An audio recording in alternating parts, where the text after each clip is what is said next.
이제 야전을 떠나온 지 오래됐는데 지금 병사 그 현역들이 갖고 있는 탄알집이 어떻게 생겨 있습니까? 옛날처럼 천째로 되어 있나요? 그럼 어떻게 되어 있나요? 그게 개인별로 몇 개씩 지급되어 있죠? 5개?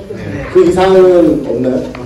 여기 계신 분 중에 30발을 집어넣은 이유를 아시는 분? 왜 30발을 만들었을까요? 정확히 아시는 분 계십니까? 스테나가 탄알집을 개발할 때 기존의 나토 탄알집을 7.62mm로 했을 때 통상적으로 20발을 기준으로 했었는데 이 부피와 용적의 차이 그리고 전술적 행동들 이제 교리에 나와 있는 엎드려 쓰는 전술적 행동들을 고려해서 개발된 게 스테나 같은 장 5.56mm 30발짜리 탄알집입니다. 그리고 지금 그게 이제 관용적으로 5.56mm 탄알들 특히 나토 표준탄이라는 이름으로 이제 적용이 되면서 지금 5.56mm 탄알집의 기본 베이스의 크기가 현재 스테나 탄창에서 시작되었기 때문에 30발 들이로 이제 제작되게 된 걸로 알고 있습니다.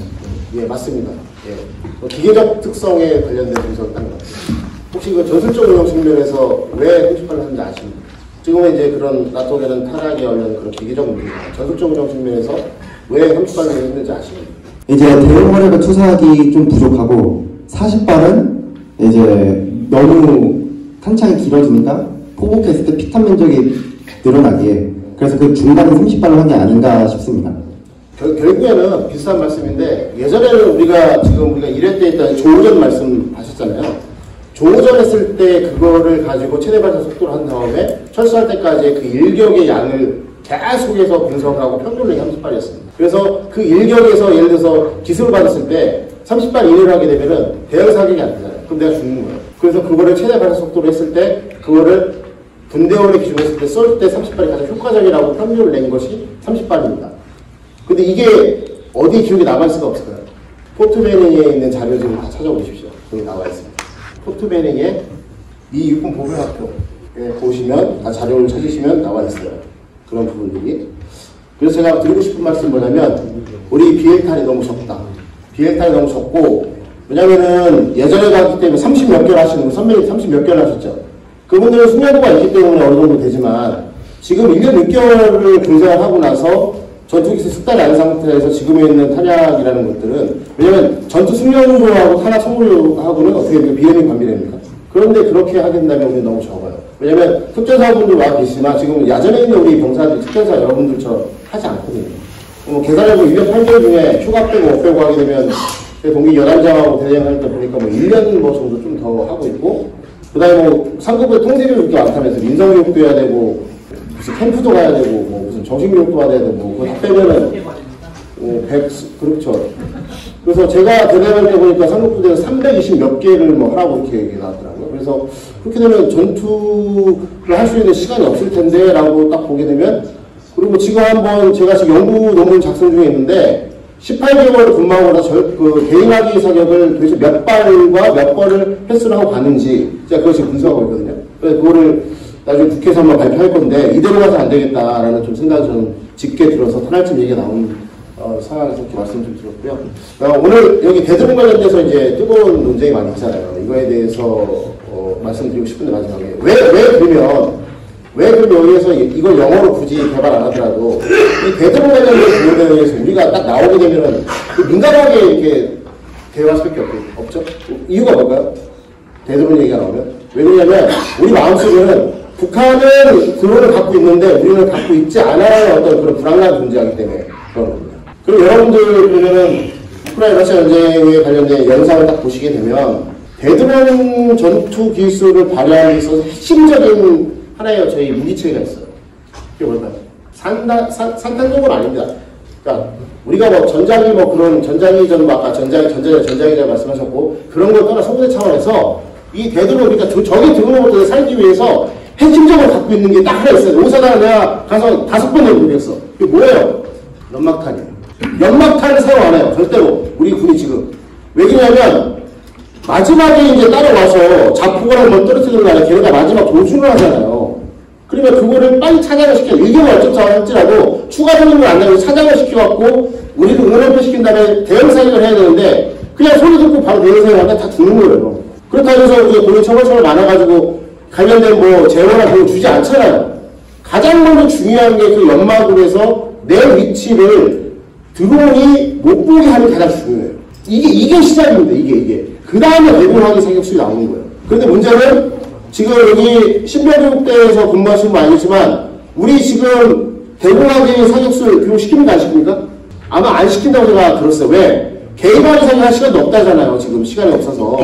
이게 이제 총체적인 문제인데 무기체가 새로 바뀌면서 우리가 바뀌어야 될 부분이 많다는 겁니다. 우크라이나 분도 마찬가지 똑같은 이제 시행착오 겪어가면서 이렇게 나와 있기 때문에 그 부분을 좀 제가 설명을 드릴 건데 분명히 제가 오늘 여기 설명드리는 상태에서 오라 저 사람 뭐라 다 미래 얘기가 문제인데 아니에요. 현재 하고는 그대로 제가 갖고 왔어요. 오해하지 마시길 제가 말씀드리면서 얘기드리겠습니다. 이걸 보시게 되면 첫 번째는 이거 두 가지 보여줄게요. 두 번째는 우크라이나 러시아 기 가운데에 드론이 있고요. 첫 번째는 우크라이나 기회가 드론이 있어요. 이거 왜 들어오냐면 전쟁 초기에는 이 드론이라는 것이 우크라이나 쪽에서만 이제 집중적으로 썼는데 시간이 지나면서 이게 양쪽이 다 써져 있다는 것을 얘기하는 겁니다. 보시면 2022년부터 23년까지는 저는 이제 하나를 나눠요. 왜? 드론을 기준했을 때 23년 말까지는 러시아군이 그렇게 많은 드론을 사용하지 않았어요. 24년 초부터 본격적으로 나타나기 시작했는데 그때는 이 기간 동안에 우크라이나 비대칭 전력이라고 말할 수가 있었어요. 그리고 나서 이런 그림이죠. 이게 400달러짜리인데 1밀리언 탱크를 갖다가 부셔버리는 이 영상들이 막 돌아다니면서 이게 인적 차원에서 야분이 시작하죠. 저 시기에는 그랬습니다. 지금은 안 그래요. 지금은 안 그래요. 지금은 막 전차 바깥에다가 짐을 싣고 막 별 이상한 짓을 다 해가지고 안 맞으려고 그냥 안 나오잖아요. 근데 이 당시에는 이렇게 당했어요. 이게 누적되다 보니까 결국에 대드론 할 수밖에 없었던 이유가 바로 이거기 때문에. 여러분 생각해보세요. 여러분들이 국가를 경영하고 군 통수하는 사람으로서 400달러짜리 갖다 이 1밀리언짜리 탱크가 계속 박살난다면 여러분들은 참겠습니까? 못 참죠. 지금 아파치 헬기가 있지만은 러시아의 아파치 헬기가 뭡니까? KA-52 엘리게이터 같습니까? 엘리게이터가 제가 추적으로 올해 작년 말까지밖에 안 했는데 320대 이상이 격추당했어요. 우크라이나한테. 그게 하나의 얼마입니까? 그 푸틴이 열나기만 하잖아요. 그래서 지금 저는 항공사를 가서 교육하고 왔지만 KA-52가 몇 미터로 나오는지 아십니까? 2에서 3미터로 나옵니다. 항공사령부의 조종사들도 안 믿었어요. 제가 진짜 실제 보여드리기 전까지. 그 정도로 지금 현재 이 드론이라는 것이 모든 것을 바꿔놓고 있다. 그러면 24년부터 이후에 보게 되면 숫자 우위 경쟁이 갑니다. 오버매치 경쟁 아까 말한 거죠. 들었는데 보시면 드론에 보셔보십시오. 이 수많은 드론들이 전략적, 작전적, 전술적 수준에 쓰이는 이 수많은 드론들이 양쪽이 다 운영하고 있다. 근데 아까 말씀드린 것처럼 FPV 드론이나 이런 것들을 봤을 때는 아직까지는 기술적인 우위가 있는 우크라이나가 더 선의에 있다 라고 말씀드렸죠. 근데 이게 이 드론이 계속해서 지금 이제 양쪽에서 쓰고 있는 거예요. 근데 여러분이 얼마 전에 기사를 보시게 되면은 러시아의 OEM 생산한다 이렇게 들으셨죠? 드론을 다. 그래서 지금 현재 보게 되면 뭐 전략적 수준의 드론을 뭐 이렇게 확대한다, 뭐 이렇게 팔아가지고 한다 이런 것도 얘기하잖아요. 이미 북한의 군수공장들은 이 드론들을 갖기 위해서 생산하고 팔아먹기 위해서 하는 건데 웨어버리가 핵심적인 사업이니까. 근데 그 웨어버리 갖고 나오는 생산된 드론들을 러시아만 팔까요? 자기는 쓸 거 아닙니까? 그러면 이 오버매치가 되는 상황이 우리가 이 상황일까요? 이제 이 상황이 됐겠습니까? 지금 만약에 갖고 있다면 100% 이 상황이 되는 거죠.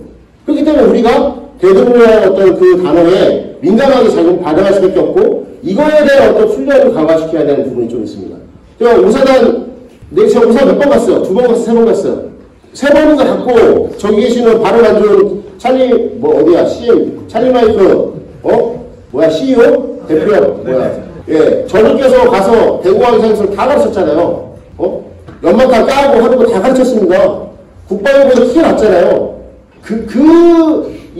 지금의 한반도의 상황이 지금 이거를 우리에게 자극적으로 만들고 있는 거예요. 이게. 저는 그 우사단이 정말 자랑스러운 건 봐요. 우사단이 그걸 개발해가지고 계속해서 작게 해놓고 현재 GP하고 GOP에 다 조치를 다 해놨어요.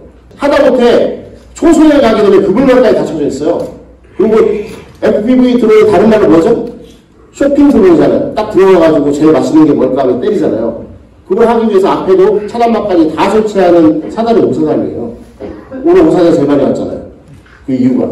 그래서 이 부분들을 우리가 이제 첨예하게 지금 확인할 수밖에 없다. 왜? 우리가 이제 드론을 받아들이고 나서 그거를 전략화하고 습관하기 전까지는 어마무시한 시간이 걸리거든요.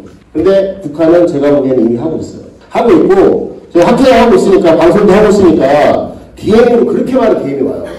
이번 콜로퀴움 때문에 육사 선생님들이 저한테 DM을 엄청 많이 보냈어요. 왜 보냈을까요?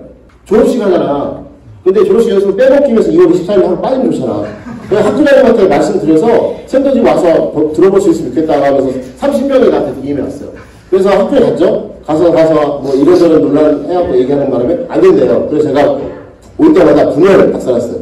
우리 하잖아요. 그 퍼레이드 할 때 분열 하잖아요. 그 분열 두 가지, 이제 퍼레이드라는 게 있고 자체 분열되다는 분열이 있거든요. 그냥 분열을 이렇게 보냈는데, 뭐 그런 우스갯소리인데 지금 그런 현상이 일어나고 있다는 거죠. 그러면은 이 우크라이나 문제를 딱 보게 되면 저희가 첨단 무기 체계만 딱 보여주고 있기 때문에 그런 얘기 하고 있지만 실질적으로 그 첨단 무기 체계로 모든 걸 다 커버할 수가 없어요. 왜? 이미 오버워치가 되고 있기 때문에. 그래서 보시게 되면 대동기동팀이라는 게 있는데 이게 가장 큰 효과를 내고 아까 우리 김인찬 뭐 책임연구원님이 말씀하신 것처럼 이게 있는데 보시면 이제 이건 대도시 접근 뭐 국가중립을 하면서 샤이드 131과 이걸 무력화시키는 게 있는데 보십시오. 이 사람 누구죠? 탐조도 우리죠. 그죠? 이 사람은 레이저 포인트 쏘고 있어요. 안 보이지만. 이 사람 두 개는 훈련치가 되는 거예요. 레이저 포인트를 쏘게 되면 마지막 샤이드가 와서 돌아다니거든요. 속도를 줄이면서 이렇게 쭉 가면서 할 때. 그리고 그거를 쏘게 되면 무슨 효과가 나죠? 이게 딱 부딪히면 산날 효과가 되잖아요. 산날 효과가 나면 이게 그대로 쫓아갑니다. 쫓아가면 여기는 기관총이 불을 뽑기 시작을 하고요. 더 중요한 거는 얘네들 어떻게 되냐면 로스 오브 인게이지먼트가 주변에 있는 모든 총을 든 사람을 쏘게 돼 있어요. 그렇기 때문에 샤이드 130이랑 136이 그렇게 많이 격조가 되는 겁니다. 실질적으로. 이 사람들이 누구냐? 국토방위군 중에서 예비군들이라고 예비군. 여기서 300여 팀이 활동하고 있고 차량 보십시오. 군용 차량이 아니에요? 그냥 픽업이잖아요. 이렇게 하는 거예요. 왜? 분할을 통한다라고 하는 겁니다. 그래서 여기에 요금을 더 높이기 위해서 이것가 있어요. 우리 그 찰리 마이크 대표님? 네. 이게 뭡니까? 이게 뭐예요, 이게? 연령상조 중형입니다. 어디 사는 거야, 어디 사? 딱 보면 알아야지. 찰리 마이크니까. 캐나다 사는 캐나다 사. 네. 왜? 서갖고 와서 뭐라 경계했죠? 웃기게 보이죠? 하시면 이제 그걸 뭐 이렇게 비슷하게 해서 이게 써있는 거 다 연결하잖아요. 왜 그렇게 했을까 같습니다, 저거를? 사격을 용납하기 위해서 하는 거 아닙니까? 그 정도는 이렇게 지금 현재 얘네들이 지금 노력하고 있고요. 아직 뭐 비밀자료지만 이거 빼고 여기다가 뭐라 했냐면 조준경을 갖다가 TV처럼 달아놔갖고 시야를 확보해서 이렇게 쏘고 있어요, 지금. 그렇게까지 개발이 되고 있는 상황입니다, 지금 여기가. 이런 노력이 있기 때문에 우크라이나가 버티고 있는 거예요. 이런 노력이. 여기 조장선 노력 박사님이 오셨지만 저런 분들이 들어가고 이런 노력을 해주시는 거예요. 리폼 해가지고. 그러니까 여기서 제가 말씀드리고 싶은 건 뭐냐면 무조건 다 첨단 무기체계로 하는 게 아니다. 사람과 첨단 무기체계가 믹스업 돼야 된다. 그래서 하이브릭스라고 하지 않습니까? 그 개념이 적용되고 있는 거. 그 다음에 이겁니다. 저격팀한테 이제 저격팀이 우크라이나의 저격팀의 저격수하고 군대에 지정하는 선수가 지금 자폭 드론과 정찰 드론 갖고 다니기 시작했어요.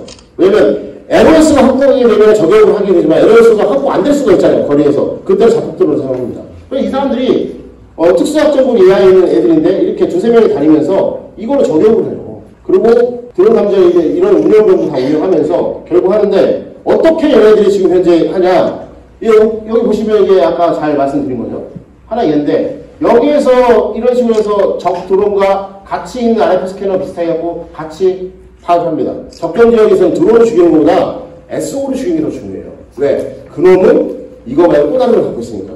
그리고 한 명을 SO를 죽여버리면 걔네들이 무서워서 함부로 못하잖아요. 그래서 동시에 저격수하고 이쪽으로 보내는 겁니다.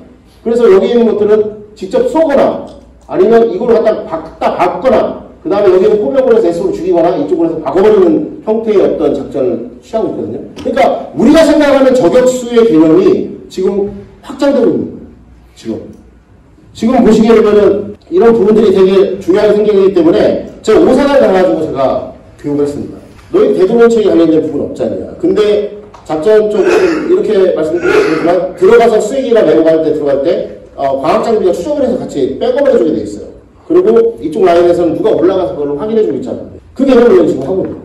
그러면은 딱 가보니까 드론을 갖다가 내가 소리를 들어본 적이 있냐. 아무도 들어본 사람이 없는 거예요. 사용 드론을 갖다가 100m, 200m, 300m 청각으로 들여야 되고 그것이 10m, 20m, 30m 돼야 되는데 그렇게 되면 우리가 보면 폭탄 추가라든가 이런 것들이 드론이 지금 적정 고도가 몇 미터입니까? 아시는 분? 몇 미터 이상으로 떨어질 수가 없어요. 부적항에서. 지금 드론에서 나타나고 있는 우크라이나하고 5발 중 한 발이 맞추게 되는 건데 통상 지금의 기술력과 위로 올라간 바람이 불기 때문에 30m 이상이 날릴 수가 없습니다. 그래서 30m를 기준으로 하고 그 소리를 교육시켰어요. 오산항에 가서. 오산항 다 찾아서 하고 있죠? 네. 들어가서 내가 드론이 왔는지 알 거 아니에요. 오산항에서 그 드론을 교육을 갖다 애들 들어가기 전에 교육을 시킨다니까요. 그리고 이제 이 저격수 같은 경우는 그 30m 위에서 떴을 때 그거를 때릴 수 있는 그 준비를 하고 있는 겁니다. 없으니까 없는데 해야죠. 그걸 가르친 거예요. 저 CM에 있는 저 대표님이 저랑 같이 가서 그걸 오산항에서 3번 이상 교육을 한 겁니다. 없어도 해야 되니까, 살아야 되니까. 이 부분이 좀 있고 이게 뭡니까 이게? 주사 빠르기인가요? 신관이잖아요. 충격이잖아 바로 하게 되면. 이게 뭐냐면 여기 뒤에서 헬리콥터 타고 있는 뭐 타고 있는 애 중에 FPV 조종사가 있는 거예요. 그래서 이런 식으로 정찰을 보게 되면 갖다 날려서 때려버리는 거예요. 그러니까 FPV 드론이 지상에서 쓰는 게 아니라 공중에 올라가서도 공중에서 넘어오는 것들이 사전 경고가 되니까 미리 나가가지고 때리는 거예요. 정찰 드론은요. 왜? 가까이 오면 끝나는 거야. 그러니까 멀리부터 딱 때리는 겁니다. 그러면 여기에서 보게 되면 이것도 있죠. 여기 밑에 보시면 이게 드론에 정찰 드론이 있는데 이걸 갖다 총으로 쏘는 겁니다. 중앙은 다 하는 겁니다. 그냥 무조건 자동화를 하는 거예요. 언제 이거 어디로 올지 모르는 3면의 바다 어디로 올지 모르는 드론을 무슨 제명을 다 합니까? 제명도 해야 될 건 하고 그냥 사람 막을 건 막고 해야죠. 눈빛을 보내고 다 해야 되는 게 이게 우리가 해야 되는 거. 그래서 국가 중력전으로 가야 된다는 거거든요. 그래서 이런 부분들을 우리가 잘 봐야 된다. 그 다음에 이제 대드론 로봇팀입니다. 플리시치라는 이제 얘기가 있는데 아까 말씀드린 것처럼 얘는 이렇게 가요. 전방 지역으로 전자전으로 이제 그런 소형도로 침투를 저지하는데 내가 여기 있는데 이 앞에서 전자기전 해봤자 아무 소용 없어요. 이미 침투하는 것으로 이제 원거리를 보내야지만 내가 속도가 빠르기 때문에 대응할 수 있잖아요. 그래서 사람이 가면 안 되기 때문에 로봇을 만들어서 저거를 EW를 할 수 있는 걸 하는 겁니다. 그러면 최고 속도가 9km, 40km 이런 식으로 다 되고 있어요. 이런 식으로 해갖고 지금 현재는 그런 어떤 물리적 공간을 확보하기 위해서 작곡들로부터 피해를 줄이기 위해서 이 로봇 기술까지 다 지금 확인을 하고 있다는 겁니다. 이런 부분들. 더 쇼킹한 거 보여드릴게요. 이게 뭘까요? 연막탄이잖아요. 연막탄 발사기인데 지금 왕말 어떤 게 되냐면 여러분 금집도로 있죠. 금집도로 있는데 우리가 생각하기에 보게 되면 AI가 들어가서 한 명이가 20개 이렇게 하는 게 아니에요. 조종사, 오퍼레이터 20명이 한꺼번에 움직이면 그게 군집드론이에요. 그리고 직경지에 있을 때, 부대이동할 때 시작하지 않습니까? 그때 이런 로봇을 축구만이라도 배치를 해가지고 나타나게 되면은 이거를 발사를 해버려요. 이게 뭐냐면, 우리 전체 장갑차 빼면 연막탄 발사기, 연막탄 있잖아요. 그거를 발사하는 거를 용접해서 만든 거예요. 왜? 거기 안에는 그 금속 같은 거 태워갖고 하게 되어 있고, 연막하게 되면은 뭐가 되죠? 우선 시야를 차단하게 되어 있고 그 다음에 적외로부터 이제 거기서 레이더라든가 그런 RFSK라는 것들 전파를 차단할 수 있는 목적이 있잖아요. 이런 것들이 더 지금은 경량화돼서 운영되고 있는 거예요. 이게 보시게 되면 몇 년도죠? 이게 몇 년도냐면 2023년도 정도의 시기인데 지금은 더 로봇으로 이제 그 프로젝트 이제 아미오 로봇이라는 프로그램이 돼가지고 더 경량화되고 더 존중되게 사용할 수 있도록 만들어졌다는 겁니다. 이런 것들이 지금 실질적으로 나타나고 있는 거고 오전에 기동이라든가 제가 보여줬을 때 국토방위 시당여단이 로봇을 운영하고 로봇으로만 전투를 하고 있는데 거기에 나와 있는 거는 빙산의 일각이다. 결국 얘네들 이런 거 말고 더 회전왕측하고 기상천외한 로봇을 많이 만들어서 운영하고 있다. 왜? 사람이 죽으면 안 되니까. 그리고 지금 다 어차피 안정화라든가 재건작전 넘어가는 상황에서 더 이상 사람이 죽으면 안 되니까 이런 로봇이 또 나오는 겁니다. 마찬가지로 드론이 할 수 없는 부분을 로봇이 같이 하면서 병행하게 되면 시너지 효과가 나타나는 것이죠. 그런 부분들이 좀 있다는 것을 말씀드리는데 여기에서 제가 찾아내는 어떤 핵심이 뭐냐면 이 소부대의 모듈형 대드론 체계가 다양화가 필요하다. 여기 보시면 알겠지만 이 물리적 파괴 원래 대드론 체계는 탐지, 식별, 추적, 무력화라는 4단계가 있어요. 근데 소부대에서도 4단계를 붙일 수 있을까요? 보자마자 때려야 되니까 결국에는 이 탐지와 무력화의 어떤 수순으로 경량화될 수밖에 없고 이 무력화에서 물리적 파괴, 비물리적 파괴가 있는데 이런 식으로 해서 보게 되면은 이 물리적 파괴와 비물리적 파괴 수단들이 다양하겠다는 겁니다. 아까 이제 김인찬 의원님께 말씀하신 그런 것들도 다 있고 이런 것도 있는데 요새는 뭐가 나오냐면 양자 기술을 이용해가지고 이제 소리까지 탐지하는 것까지 다 나와요. 올해 이제 그 플랫폼 안에 보면 그게 왜 나머지는 이제 그 백그라운드 레이저 다 제거해놓고 드론 소리만 딱 소리에 맞게 고도에 맞게 거기다 집어넣게 되면 다 탐지가 가능한 수단으로 좀 나오고 있다는 거예요. 그게 얼마 비싸지가 않아요. 전쟁에 사용되고 있고. 이런 걸 딱 보시면 결국에는 제가 쉽게 말씀드린 게 뭐냐면 이런 무기체계, 대동체계를 하게 되면 뭔가 내가 이제 공격에 대한 방어적 입장에서 해야 되기 때문에 연막탄에 대한 어떤 부분이 없었지만 기본적으로 전투 현장에서는 직사탄이라든가 북사탄이 왔다 갔다 하는 부분이기 때문에 그걸로부터 내 몸과 내 행동을 숨기는 게 우선이다. 1경을 맞았지만 2경을 맞았을 때 똑같이 보면 안 되는 거죠.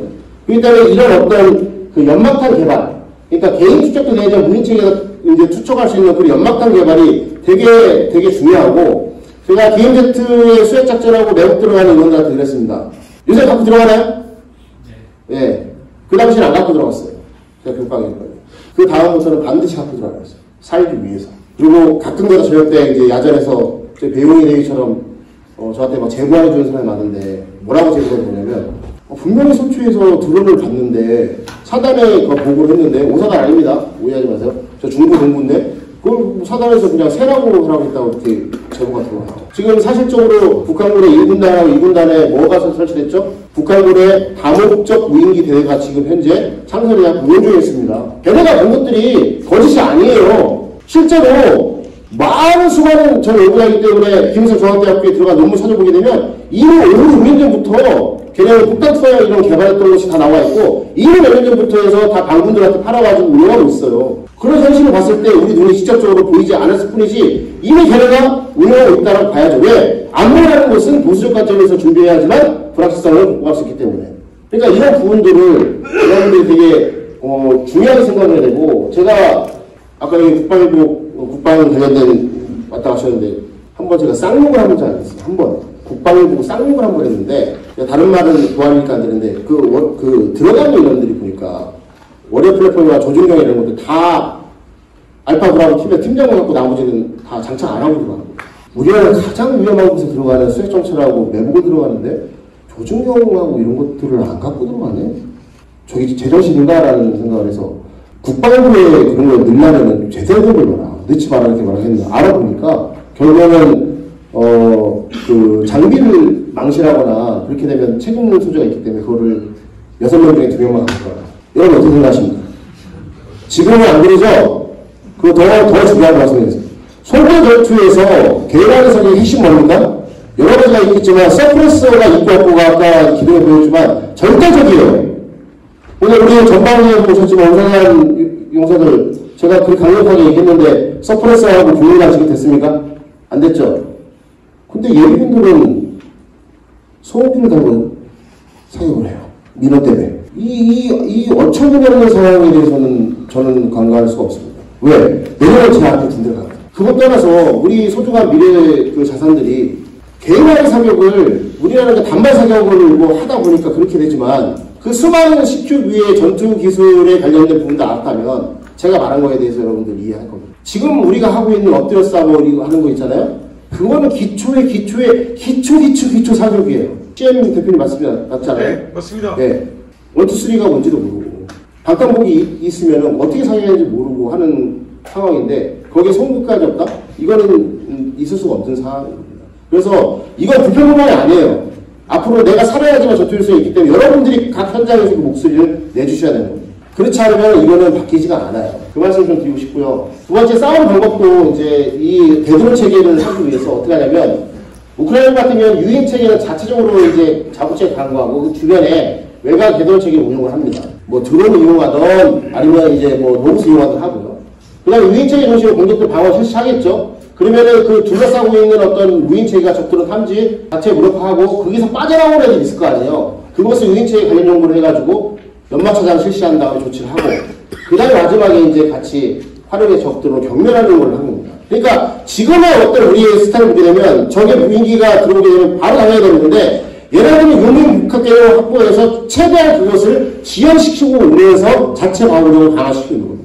이런 것들이 바로 용인 북학이라는 겁니다. Manned and Unmanned Teaming.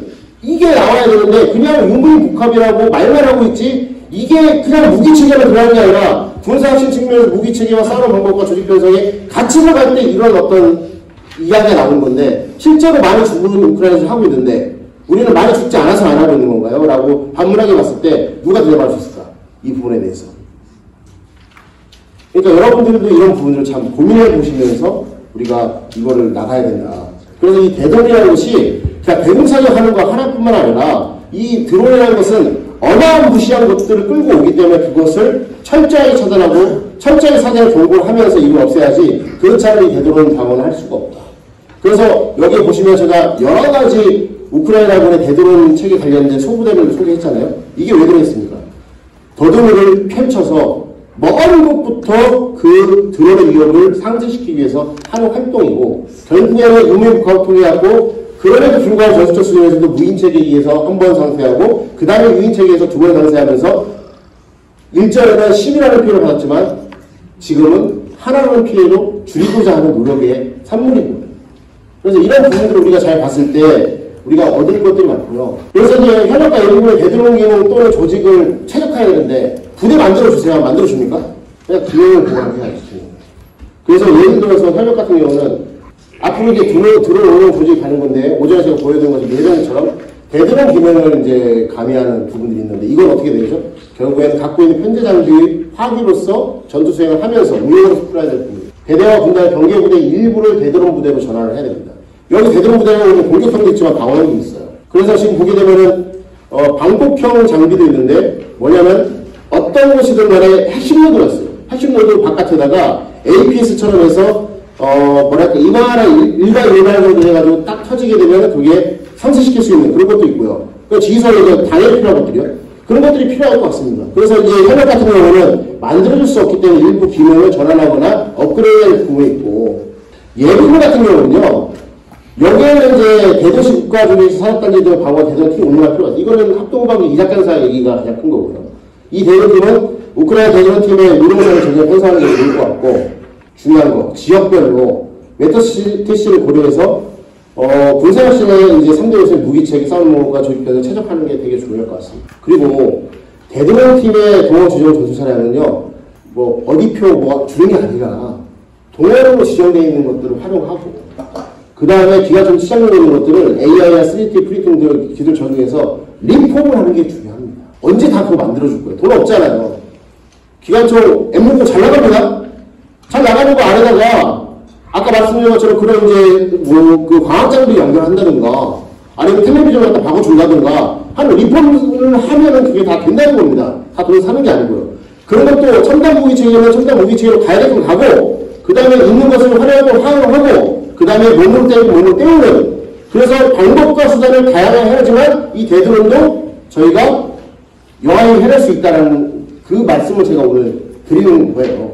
그래서 이런 부분들을 여러분들하고 말하고 싶어서 제가 말미에 이렇게 저기 말씀 좀 드렸고요. 그 다음에 이제 그 오사장 같은 경우 올라가셔야 되잖아요. 그래서 올라가셔야 되기 때문에 제가 이 말씀을 한마디 드리고 그 다음에 여러분들 뭐 질문 있으면 혹시 한두 가지 답변 끝낼 수 있도록 하겠습니다. 저는 좀 이걸 좀 하고 싶었어요. 뭘 하고 싶었냐면 제가 현역에서 27년 하고 나가다 보니까 생리를 잘 알죠. 하고 싶은 말은 많고 저보다 많이 알고 계신 분도 많고 더 본질적으로 문제점을 알고 계신 분도 많지만 쉽게 말할 수 없는 것이 국내 어떤 조직의 문화. 근데 그 조직 문화를 뭐라고 할 수는 없는 거죠. 왜냐면은 거대하고 깊고 하기 때문에 변화가 쉽지 않아요. 그래서 그런 부분들을 사회하고 약간 소통의 공간을 플랫폼 만들고 싶어서 이 창컷전투 학회를 만든 거고 그렇기 때문에 여러분들이 많이 찾아주시는 거 아니겠어요? 그래서 여기서 나오는 이야기가 어떻게 보면 불평불만이 될 수 있지만 제가 이제 발표자들이라든가 학회원들한테 항상 교육시키는 게 있어요. 욕을 해라. 뭐라고 해라. 그런데 대안을 제시해라. 대안을 하지 말라고요. 저희 학회원들 저한테 이제 오늘 준비한 것도 이제 잘한 것도 있고 못한 것도 있지만 공부 안 하면 저한테 엄청나게 혼납니다. 그러면 저희는 학회에서 책임연구원이 하려면요. 분기에 한 번씩 KCIT 이상 논문 써야 돼요. 안 쓰면 제가 그냥 그래서 보직캠 시켜버립니다. 연구가 되지 않은 인원들은 발표할 자격이 없어요. 연구가 돼야 돼요. 그게 제일 중요한 거 아니겠습니까?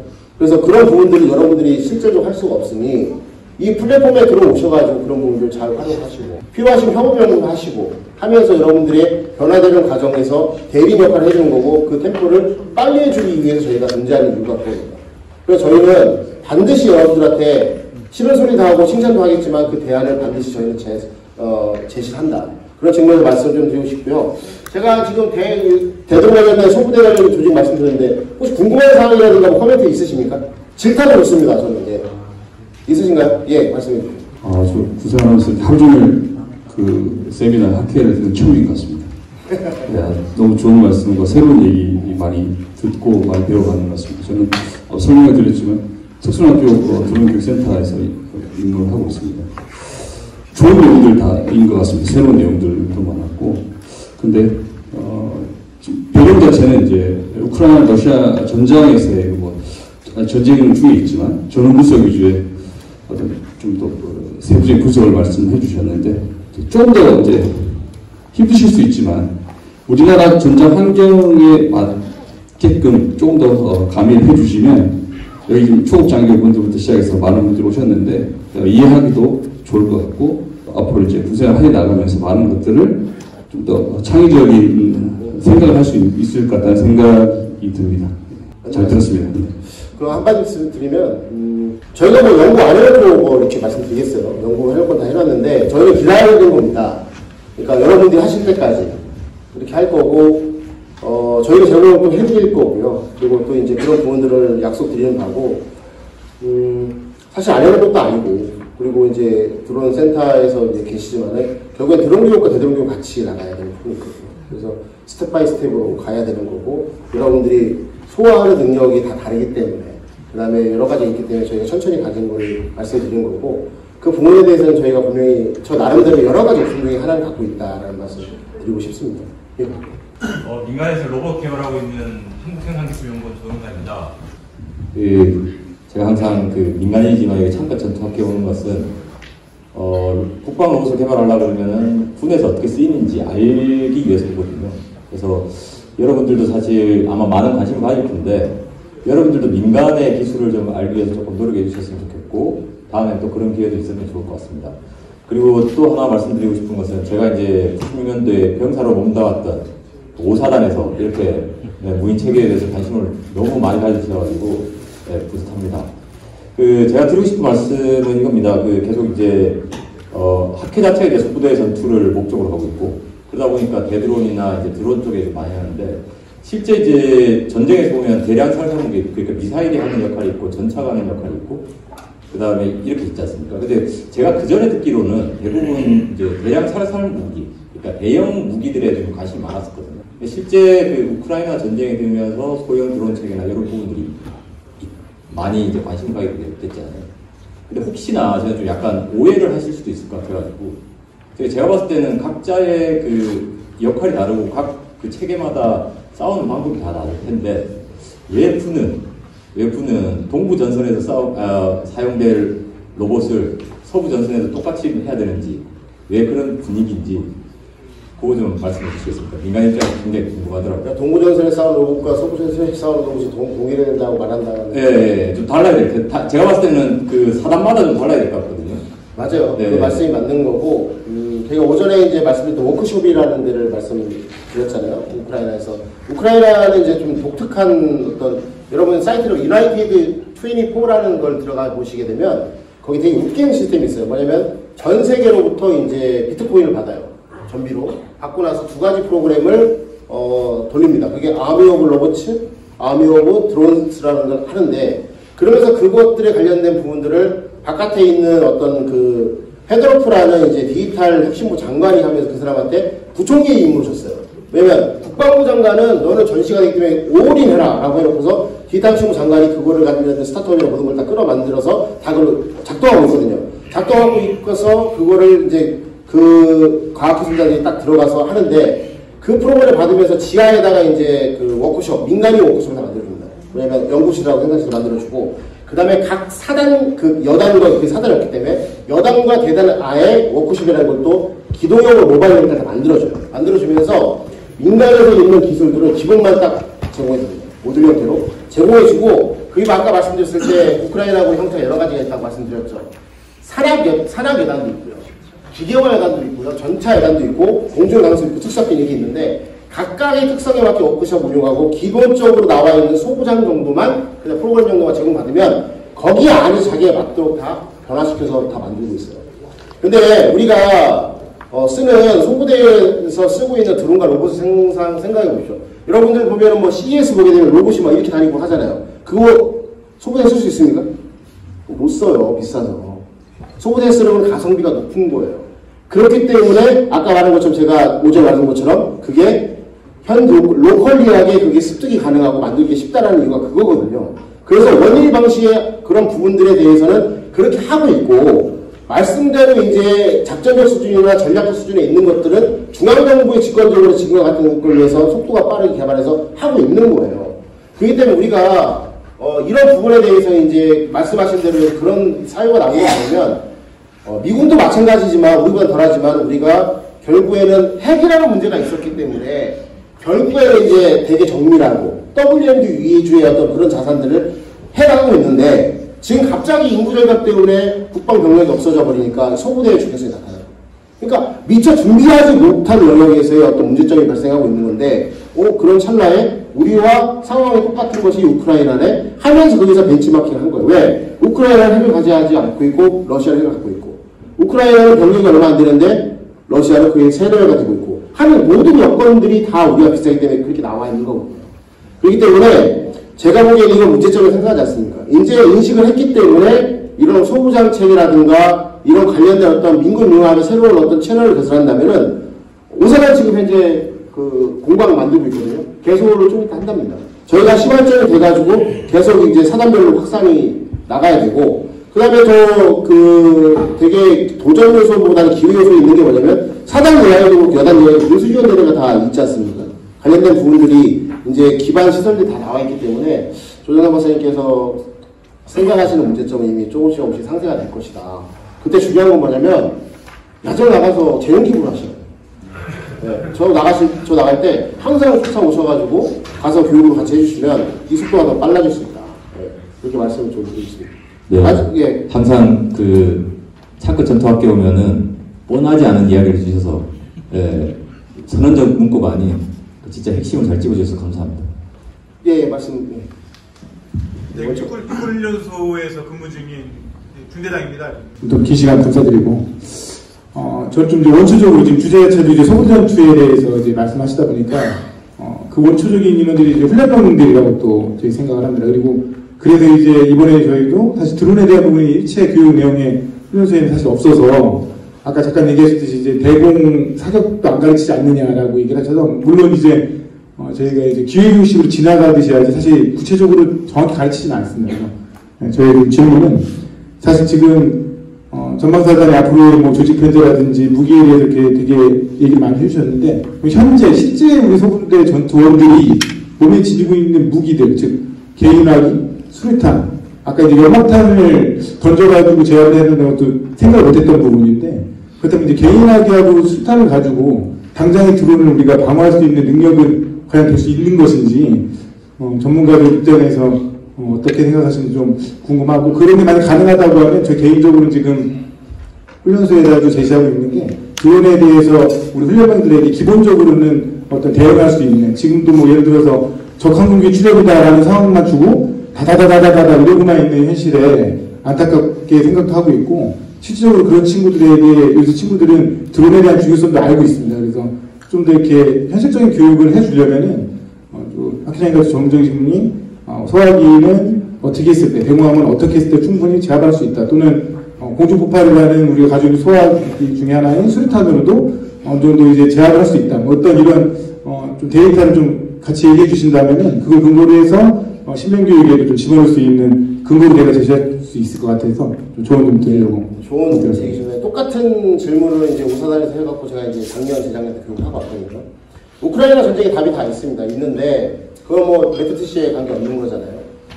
기술력을 보게 되면은 비슷한 걸 쓸 수 없기 때문에 또 DJI나 그런 부분을 보게 되는데, 그거를 이제 산술적으로 이스라엘 군이 이제, 제가 공개를 할 수 없지만 나온 게 있는데, 아까 말씀드린 30m 정도에서 내릴 때 가장 효과적으로 이제 할 수 있다. 그 이상 올라가게 되면 이제 확률이 줄어드니까. 그래서 30m 기준으로 하시면 될 것 같고요. 근데 탐지, 전자전 관련된 탐지가 없으면 일격은 피할 수가 없습니다. 근데 소리가 아니면, 근데 전투 현장에 전장 소음이 많겠죠. 하면은 그 단계에서 하게 되면 드론이 나타났다 하게 되면 무조건 연막탄을 이제 까가지고 이제 그 부분을 후옇게 만들고 있는 상태에서 대공사각을 어떻게 하냐면 서로 다른 삼각방향의 삼각 대응을 하는 게 되게 중요해요. 그러면 여기 안에 있다가 까게 되면 여기가 뿌연하게 되지 않습니까? 거리에서 최대한 5에서 10m 이상을 해서 삼각대를 만들어 놓은 상태에서 쏘게 되게 되면 왜 맞냐면은 걔네들은 얘네들을 투하하기 위해서는 뭐라고 해야 되면 조준을 해갖고 내려야 하기 때문에 호버링을 해야 됩니다. 이해되시죠? FPV 드론 같은 경우도 연막탄이 있기 때문에 그 A에 있는 목표를 찾아가기 위해서 위에서 이렇게 다 이제 돌아가고 있거든요. 이런 식으로. 하기 때문에 걔네들이 어떤 빠른 속도를 내는 게 아니라 거의 정지적 상황이 오기 때문에 그런 식으로 해서 삼각형으로 해서 거의 반지름 이상 한 10m에서 5m 이상을 하게 되면은 교차 사격이 가능하잖아요. 교차 사격이 가능하게 되면 걔네가 피하다가 그 위쪽에 있는 그 적박 지점 이상에서 또 가다가 맞게 돼 있어요. 이런 식으로. 그래서 그렇게 사격수를 적용하고 있는 거예요. 그래서 아까 북한군이 마찬가지로 어떻게 하죠? 한 명이 드론을 유인하죠. 유인하고 나고 그 다음에 두 명이 딱 보시게 되면 한 곳에서 한 게 아니라 서로 떨어진 상태에서 그걸 교차 사격을 하게 돼 있어요. 그래서 지금 떨어뜨리고 있다는 것들이 뉴스에 나오고 있고 가장 안정적인 것은 삼각대형이고 그래서 그거를 제가 DMZ하고 GOP하고 뭐라고 했냐면 5분 대기 부대에 있을 때 그것뿐만 아니라 대드론 팀을 3명 의계적으로 해서 기관총 갖고 있는 걸 포함해가지고 그걸 반드시 활용하게 하고 그 다음에 야간 전투가 된다면은 왜 이게 그 레이저 포인트가 우리가 부력 말고 그냥 싸제도 괜찮은가 하면 그런 형태로 움직이기 때문에 그것이 두꺼운만 있으면은 산량구가 나오고 그것을 사용하게 되면은 사격의 집중을 밑에서 아래서 할 수 있기 때문에 더 격출이 높아진다는 겁니다. 그래서 지금 갖고 있는 어떤 그런 무기 체계를 가지고 할 수 있는 방법이 최선의 방법이에요. 이 방법이. 그래서 이 방법을 이제 그 오사단의 교육을 좀 했고 오사단에서 그거를 교육된 자료가 지금 SOP를 만들어놨잖아요. 그거를 소통하셔가지고 넘겨주세요. 예, 그게 이제 군의 발전을 하는 거예요. 이해 좀 되세요? 네. 예, 또 그러면 질문. 네. 저는 스카이데일리 장치사육 장혜원 기자라고 하는데요. 앞서 이제 드론 관련해갖고 좀 취재를 하면서 느꼈던 지점이 우리나라에는 이제 중소기업 중심의 군소 드론 제작 업체들이 굉장히 난립하고 있고 개수가 4,000여 개가 넘는 걸로 알고 있는데 이들이 이제 보통은 중국산 드론으로부터 100% 자립하지 못하고 중국에 있는 부품이나 혹은 그것을 이렇게 3D 프린트로 이제 다시 복제를 한다든가 해가지고 그러니까 중국산으로부터 전혀 이렇게 자립되지 않은 상황에서 사실 이제 보니까 국방부나 아니면 방사청이 이제 드론을 납품하려는 시도를 굉장히 많이 하고 있더라고요. 근데 최근 들어가지고 이제 무슨 네트워크 등을 통해서 드론 해킹 가능성 등이 언론에서 굉장히 많이 부각되지 않았습니까? 그래서 여쭙고 싶은 게 국산 드론을 만약에 국방부에서 채택을 해가지고 군 내부에서 실용을 하더라도 이것이 중국으로부터 그러니까 100% 좀 중국산 드론이나 아니면 해킹 오염부터 100% 좀 안전한지 도입될 수가 있는지에 대해서 좀 여쭙고 싶고요. 그다음에 국내 드론 업계가 지금 말씀해주시는 대드론 체계나 아니면 소부장 체계에 좀 따라갈 수 있을 법한 역량을 또 가지고 있는지도 좀 궁금합니다. 네, 감사합니다. 네, 두 가지 말씀을 드릴게요. 백도 문제는 상당히 심각합니다. 심각하는데 그게 어떻게 이제 안에 이제 코딩이 되냐면 예를 들어서 몇 번 이상 모터가 움직였을 때 작동이 되고 아니면 열이 어느 정도 이상 됐을 때 작동이 됩니다. 스파이 칩이나 이런 것들이 다 그렇게 되어 있기 때문에 결국에는 이제 드론 부품을 보게 되면 아무것도 가공되지 않은 이제 원자재, 그 다음에 이제 한번 가공된 중간재, 이거를 우리가 소부장이라고 하는 거고요. 그 다음에 이걸 갖다 만든 완성체가 나와 있는데, 우리가 이제 하고 있는 원자재를 다 이렇게 중국으로 안 살 수는 없어요. 히토르나 이런 것들은 우리가 안 살 수가 없는 거였습니다. 문제는 여기 뭐냐면 중간재에 있는 이 소부장은 문제인데, 소부장도 보게 되면은 그냥 하나의 어떤 원자재로 만드는 단일 소부장이라면 쉽지만은 이 원자재 여러 가지가 한번 가공되고 들어가서 나온 것도 이게 중간재인 소부장이 될 수 있습니다. 그렇기 때문에 미국의 이제 제식 장비로 소부대급에 들어가 있는 장비가 틸사에 블랙위도우가 들어가 있죠. 근데 반대에 그게 7,000대를 납품을 하고 나서 반대 7,000대는 스카이디오에서 하게 되어 있는데 그 안에 소소부장, 그러니까 중간재 안에 있는 칩 하나가 중국산이 되었기 때문에 그걸 완전 다 무시해버렸거든요. 왜? 아까 말씀드린 칩 하나 때문에 나중에 MLRS에 표적이 될 수 있기 때문에. 그런데 이 문제가 상당히 중요한 것이고, 근데 우리나라의 어떤 중소기업에서는 그거를 맞출 수가 없어요. 왜냐면 어떤 미친 사장이 그거를 만들기 위해서 R&D 사업비를 투자를 하고, 어떤 미친 사장이 자기네 있는 망할지도 모르는 거나 생산하니까 하겠습니까? 그렇기 때문에 결국에는 80% 이상이 중국에서 이렇게 다 소부장 생태에 있기 때문에 안 되는 거예요. 근데 그걸 독립을 할 수밖에 없어요. 왜? 트럼프가 요구하고 있잖아요. 그리고 우리 작전부관도 요구하고 있잖아요. 그러면 그걸 어떻게 해야 되느냐? 국가에서도 정신을 차려야 되는 게 뭐냐면 그냥 뭐 개발할 때 3억 주고 이렇게 한 게 아니고요. 국가적 차원의 이건 전략기술이에요. 그러면 그거를 이제 국가적 차원의 중소기업이 아니라 대기업이든 뭐든 간에 국가기업이든 간에 이걸 키워야 되는데 그걸 못하고 있는 겁니다. 그런데 다행히 요새 들어와서 그런 것들을 대기업이 아닌 중견기업층 측면에서 소재부터 해서 모든 걸 만들어준다는 데가 이미 다 성공을 한 데가 있어요. 차츰 나아질 거고요. 그래서 이제 그런 부분들을 봤을 때 미국에서는 또 어떻게 하냐면 어떤 납품을 하게 되면은 소부장하고 소소부장까지 해서 원산지가 어디 있는 걸 다 하게 돼 있어요. 그거 안 하면 납품이 안 돼요. 국방청에서.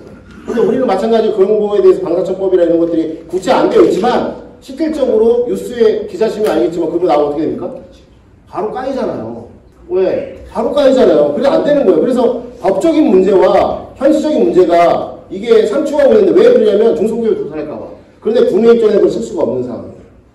그러면 예를 들어서 경제는 여러분 경제는 먹고 사는 문제지만 안보는 죽고 사는 문제예요.